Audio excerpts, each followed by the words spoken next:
As you might be aware from some of my previous videos, I've been taking part in the 3 materials challenge, and woohoo, yay for me! I've completed the whole 50 days of the challenge. So I want to talk a bit about art challenges in this video, how to pick a challenge that you want to take part in, how challenges work, and some tips and hints of how to get the most out of an art challenge. This is Sketching the World, and I'm Kat, a writer and artist from Australia, but my dream is to sketch the world. If you've been around social media like Instagram and stuff for a while, you've probably seen or been involved in some of the challenges that are going around. Like some like Inktober are huge, and then there are others that are just, a few people getting together to work on a specific project in a challenge form. So that can be like a time-based challenge, a subject matter based challenge like purpose, or one that's giving you limitations like the 3 materials challenge. How do you pick which challenge is best for you? Start by thinking about what's in it for you. What do you want to get out of the challenge? I mean, you're going to be putting a fair bit of your time and efforts into any challenge you take on. So it's really good to know from the onset what you plan to get out of this. There's a lot of reasons for doing challenges. One good one is to build community. We're artists often working alone, and so if you want to meet other artists that have the same interests as you, do a challenge, go comment and like on other people's posts if they post them on Instagram, or just start building relationships with people. That's pretty scary for me. I'm so much of an introvert, but it can be really great.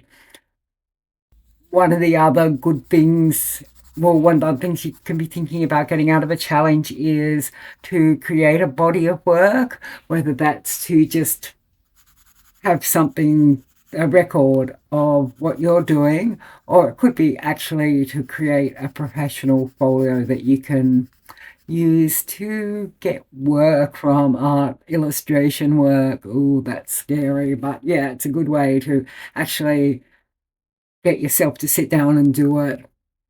And then, just looking at improving your processes and creating a habit of sitting down and sketching every day. The 3 materials challenge is a great one because it's only half-hour maximum a day. A lot of people doing it, because you're drawing from life as well. Just while you're waiting to pick up the kids from school or while you're commuting to work, just fitting it into those odd moments around your day. And then there's a whole bunch of other reasons why you might be doing it depending on the challenge. Some of the challenges like Photo Week are very aimed at children's book illustration, so you might want to develop skills in that or to showcase your skills by taking part in the challenge, or doing like Inktober if you're keen to learn more about using ink and working with inks. Spooky challenges, different styles, art style challenges. You're sure to find one that will suit you. So be clear about what you want to do, then go looking for the challenge. Don't change your way of working or your why. Don't change your why to fit the challenge. Get the challenge that fits your why. That sounded really hippy trippy of me, my tips and hints on how to get through a challenge, especially a longer term one. But to get through the challenge, the best thing is to sort of think, what's the saying? I'm trying to think of the saying. Perfect is the enemy of done, or whatever it is. So just do it. Just do it. Just get your art materials out, and even if it's 5 minutes and you're doing the shittiest sketch you've ever done in your life, do it again tomorrow and your sketch will be less shitty. and the next day, and by the end of the challenge, you're going to have some work that you're proud of. Trust me, anything that you're doing every day, that habit building, you're going to end up happy with something you've done. Probably more than just one something too. You will surprise yourself. Yeah, it's really good to just have that feeling of having something done and hitting the end of the challenge. And I think when you say you're going to do something and then you sit down and actually do it, it's really good for your self-esteem, it's good for your confidence and your general well-being, happiness. Happiness is really important. One of the downfalls of challenges, or one of the things that can really get me off track, is comparison. That's a really hard one. I've tried to do Folktale Week a few times, and that's a really hard challenge. There are people doing that challenge who are professional artists. They've been through art school. It's their career. And so, yeah, I'm looking at their pictures, their finished illustrations, thinking this is so much better than anything I could possibly do. And when something like that happens, when you're starting to compare yourself and feel like you're not cutting the mustard, the best thing to do is to remember, yeah, they're professionals. They'll put a lot of time, a lot of their time and a lot of their resources, their energies into getting to that level. And maybe you haven't. Maybe you're just a beginner, or maybe art is just a hobby. So you can't really say this person who is doing this for like 40 or more hours a week, yeah, I'm not as good as them. Well, of course you're not. But at the same time, what you're doing isn't lacking in validity. You're only going to get to that point by practice, practice and more practice. And one day, yeah, you can be that person. Maybe. I mean, the other thing is, I do this a lot. I have my own style. Of course, everyone has their own style. And then I'll look at someone whose style is the complete opposite to mine, and that will start making me feel like I'll never be able to draw like that. I'll never be able to do that. And yeah, I never will, because I'm not on that track. I'm not trying to do it. And yeah, I'm only seeing their finished results. There's probably a lot of work gone into them creating that style and perfecting it. So don't compare yourself, and don't feel bad if you feel that your work doesn't measure up to somebody else's. One of the things you have to remember is you've been working on your sketch, you're very familiar with it, whereas you look at someone else's work and there's a freshness, there's a whole new wow factor, because yeah, you're just seeing the end result, you're seeing the finished product. But with your own work, you're sort of in the mindset of it being a work in progress.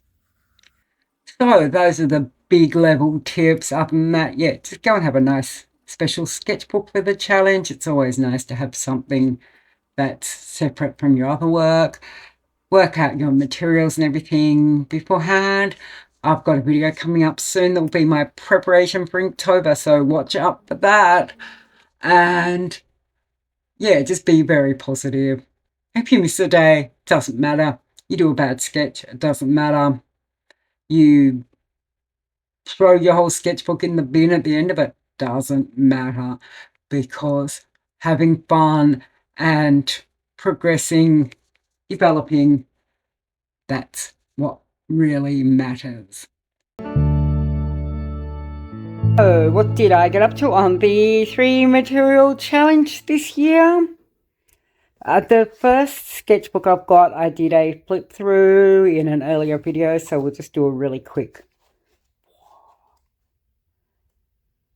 As I said before, I was using a lot of stuff from around the house because I've had health issues. I haven't been out much, haven't, been doing a lot of urban sketching, but yeah, I ended up doing a lot of fruit. A lot of fruit, which can be really fun to draw and really good. So that was the first sketchbook, and I'll put a link up to the video that's got the full sketchbook tour of that. Then on to book 2. Some of these, like this one, I really hated when I first did it. It's the tea tin can and then the fish tin stacked up. And yeah, this grey ink, it's the Earl Grey. I'm not sure what I'll put it up on screen, what the brand is.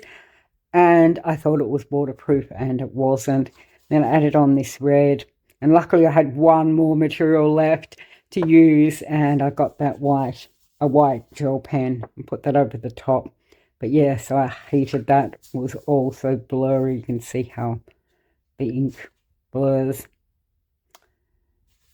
Then yeah, this is just some kitchen utensils. I set the masking tape on top of this and it looks a bit stupid. But one of the really good things about doing a longer challenge like this is that you can have a sketch that you hate. Like you're doing 50 days of sketching, you might have like a few, maybe 5, say, sketches that you really hate, but they're part of a collection by the time you finish. So it's like, yeah, didn't like this one, but you know, like the next one, and you probably will like most of the sketches you do. And the ones you hate, you can sort of just, yeah, shrug it off. That's just one sketch. So yeah, this one, I kind of don't like how this material, this was the Intense Stick block, and it sort of globbed. But yeah, more utensils, and I did that on a prep page. I'm never really sure, because it's 3 material challenge, whether the prep page is a bit of a cheat or not. But then I think, well, usually if I'm using a non-white page, I use white as one of my materials, which I wouldn't be doing on a white page. So yeah, it sort of all works itself out in the end. This one, I did a similar picture to this in the challenge the year before as well. And this one I was using red coloured pencil, yellow. I think that could be the Faber-Castell, the Albrecht Dürer watercolour marker, not this one, the yellow one. And the black that's actually indigo, and it could be some indigo paint that I had on my palette, maybe the Sennelier watercolour paint. So then my sister was doing a books prompt for a challenge she was doing, and so she had the books on the table and I sketched them as well. Really struggling with the perspective with this, and really struggling with how to show the pages. And that was done in, I think, red pencil. I started off being really diligent about putting my materials on the other page, and then I got a bit slack about it. So I'm not sure there, but it's the same indigo watercolour that I was using on the previous page. Probably all the same materials as I was using on this page. And yeah, just was not happy with how the perspective came out. Then Brood. This was a bit overworked, I think. I used the Fibralo Faber-Castell marker, Sennelier ink pen, I think, and I ended up taking that out. I didn't need it, the Faber-Castell one. I think the yellow is Faber-Castell. I don't know what TB stands for.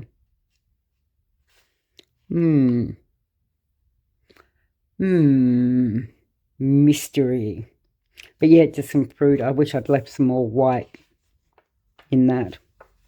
Then again, back to the books that I'd done previously. That's green paint, green watercolour paint, the yellow, I'm not sure, and some crayon. I used some crayon in that.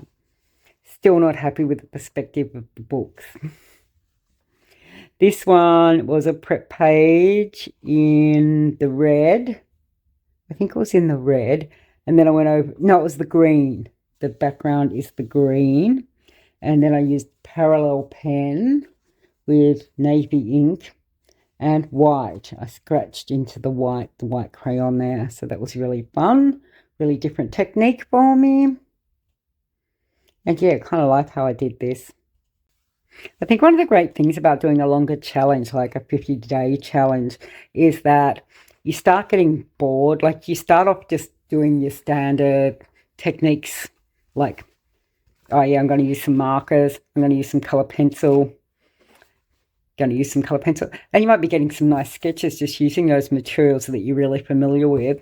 But about halfway through, you start thinking, yeah, bored of those now, and just really going for some unusual materials. I've got quite a few just random bits and pieces that I've bought, like, you know, I'm putting in Jackson's order and I think, oh yeah, I'll try this.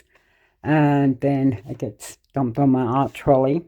So it's a really good time to pull those out, like the intense blocks that I bought and I rarely use. Parallel pen, I don't use that much, but I really like using it when I do.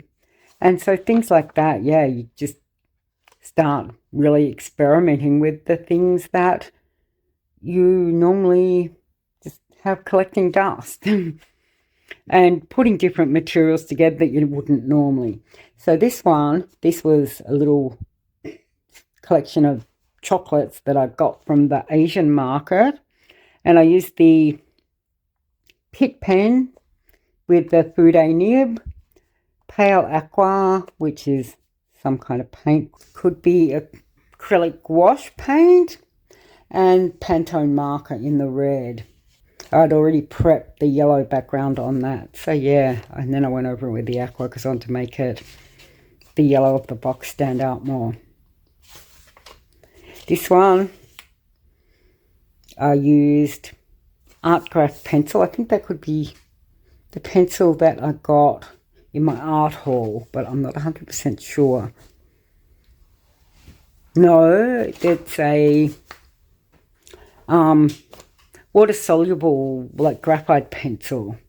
So that's kind of fun to use it with the water solubility. Then I used the green, olive green, I'm not sure what type of pencil that is, and then went in with the hot pink for the background. I love that hot pink, opera pink. Again, that's using an art material that I usually just have sitting around, never using. It's not something that I automatically pick up. So yeah, I'm really starting to expand the range of materials that I use. Go me. This is my bed, my unmade bed.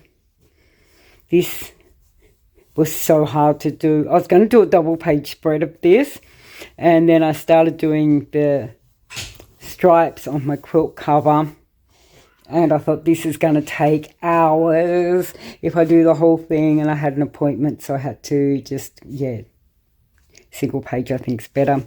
And I use the Intense pencil for that, along with the orange. I think the orange is Albrecht Dürer Museum Aquarelle, the Caran watercolor pencil. And then yeah, that was my parallel pen. Love using the parallel pen. This was some sweets. That was a very quick sketch. And brown pencil, orange pencil, and the aqua watercolor. I had a lot of this aqua watercolor on my palette, so I used it quite a bit. Then this one, I prepped the background in the leftover of the opera pink from back here. That's just what I had on my palette.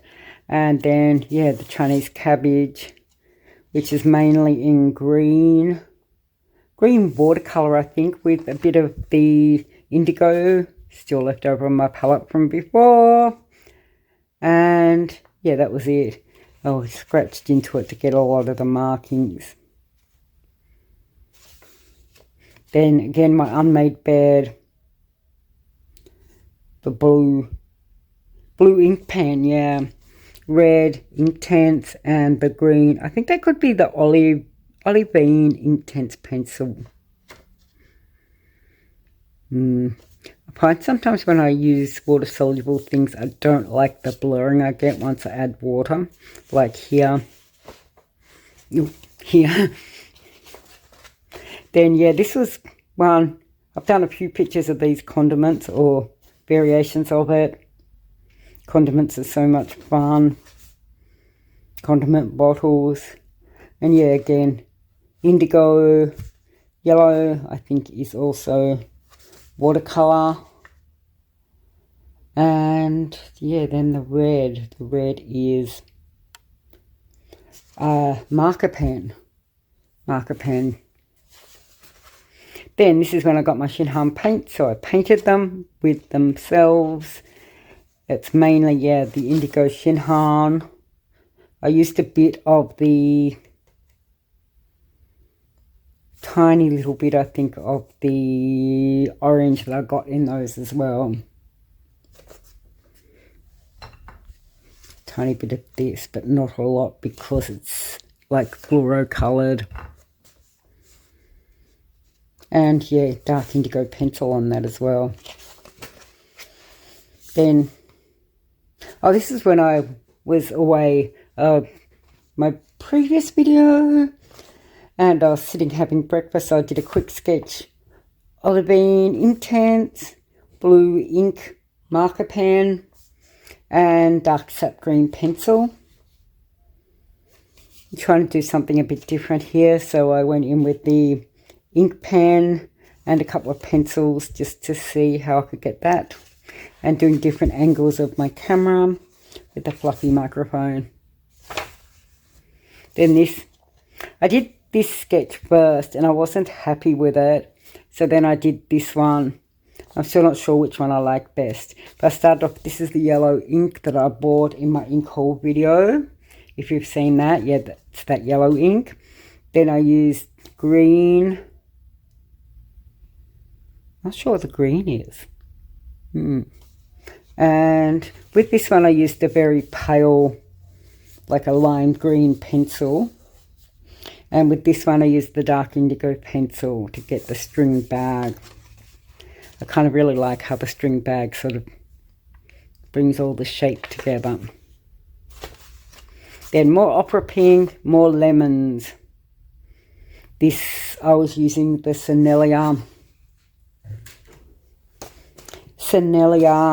ink brush pens that I'd forgotten I had, and they were hidden away somewhere. I got them out. I've mentioned before, I don't like these pens. The ink and the ink colours are really lovely, but the actual pen itself, the ink doesn't flow well, and so you get to the point where the ink, you're getting no ink out, so you start squeezing it and then it just blobs and makes a huge mess. So that was the second book of my challenge. That's the first 40 days. And then this one I sort of started losing count of the days, so I was just relying on like people's posts on Instagram to let me know what was going on. So this one was with these ink pens, more lemons. We just bought a big bag of lemons. So yeah, I was really enjoying sketching those.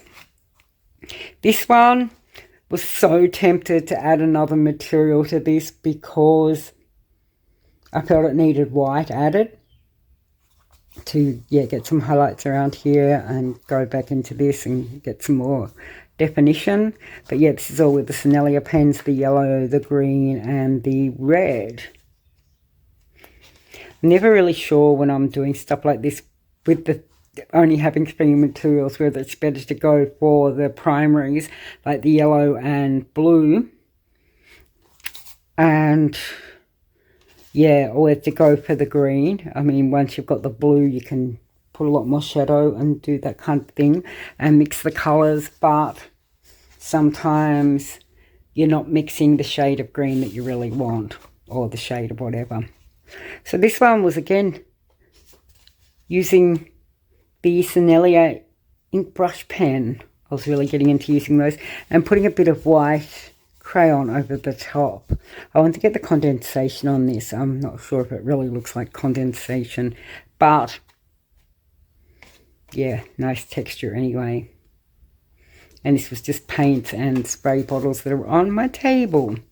With this one, because I only need to do 10 days in this book, and I was using some inks that bled through, I just left some blank pages. So this is some pears. This pear here is actually that shape.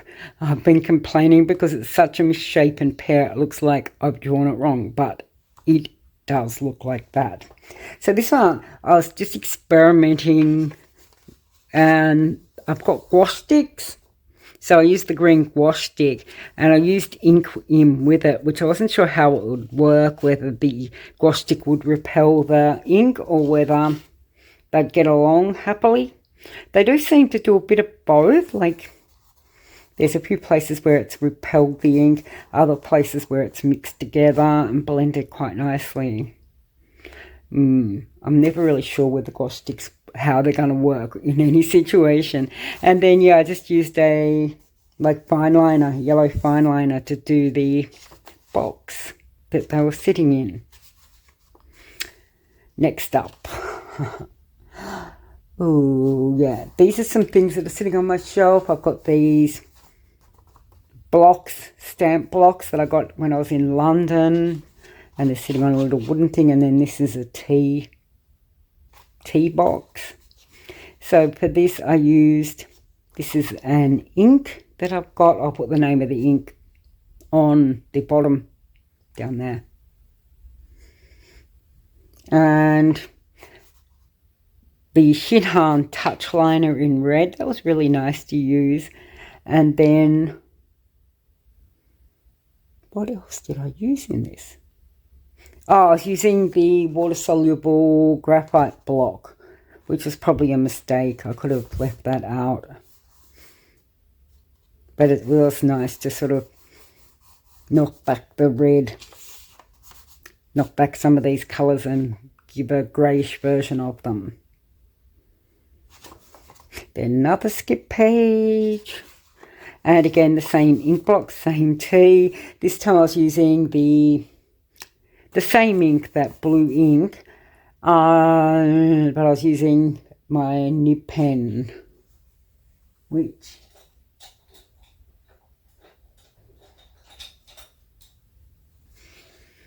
this nib pen, I love how it gives you sort of the random effects.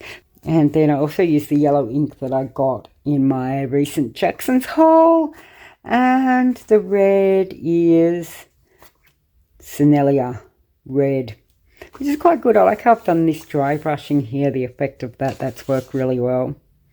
But fun materials. Left a few pages. This is my favourite picture of the challenge. I did a prep background. It's kind of a little bit cheating because I had a bunch of different colours on my palette and used them to prep this background, but then I just used one material to do the still life, which was the night blue in the Turner acrylic gouache. I really, was just playing around there and love how it came out. Then this one, I was trying to do a similar thing. I don't think it worked nearly as well. With this, I used the prep background, same thing. A bit of the Derwent Chinese white pencil, the Caran yellow orange, which looks a lot better over a background than, it's just too bright. And then the parallel pen to do these shadows with the really dark ink. I mean, I like how it turned out, but I feel it's just not as clean as this is. Yeah, it's a bit more murky. And that was not the last, because this is the last. I got my fish tins out again. I love sketching the fish tins. And with this, I used, this is really going to test me. The red is Intense. The yellow is some kind of crayon, but I'm not sure what. Oh, I wish I'd written that down. It was on the blue prep background, and I used the white drawing pencil. The yellow is, again, the gouache stick. So yeah, gouache stick. And yeah, really enjoyed doing this as well. It's good using materials like the gouache stick that make you, like, you can't be precise. They're like a kid's material. So yeah, you have to keep things loose. You have to start doing basic shapes, not fine detail. Also did this as a last picture, optional extra. Didn't like how it turned out. Not happy with that one. But yeah, that's it. That was the 3 materials challenge. And now that I've finished, what did I get out of it? Well, 3 sketchbooks full of sketches with quite a few that I like. I got a better understanding of some of my materials that I don't normally use. Found a few that I'd forgotten about, and yeah, got to use those intense blocks and that kind of thing that, yeah, just sort of gather dust on my art trolley. And also, yeah, just experimenting. I really think some of the experiments I've done in this challenge I'll be carrying over to my regular artwork. I'd really like to go out and use those gouache sticks more on a large scale urban sketch and see how they work. I felt like I was pushing myself a bit with the prep backgrounds. I have a really bad habit of prepping backgrounds and then just forgetting about them and never using them. And also, I got to buy a lot of fruit and eat it. This is one of my favourites. So yeah, if you've been taking part in a challenge recently, the 3 materials challenge or some other kind of challenge, let me know in the comments, and I'd really be interested to know what your motivations for getting into the challenge were.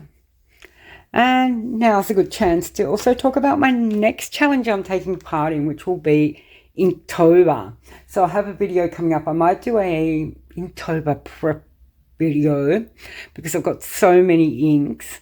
Like, I've got just boxes of inks and no sort of system of classifying them or knowing what I've got there without, pulling everything out.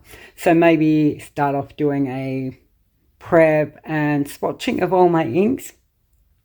And then I'll let you know how I'm going throughout the month as I'm taking part in Inktober. And now I've said that, I'm really committed, aren't I? So yeah, thanks for watching again this week, and I'll see you in my next video. Bye for now.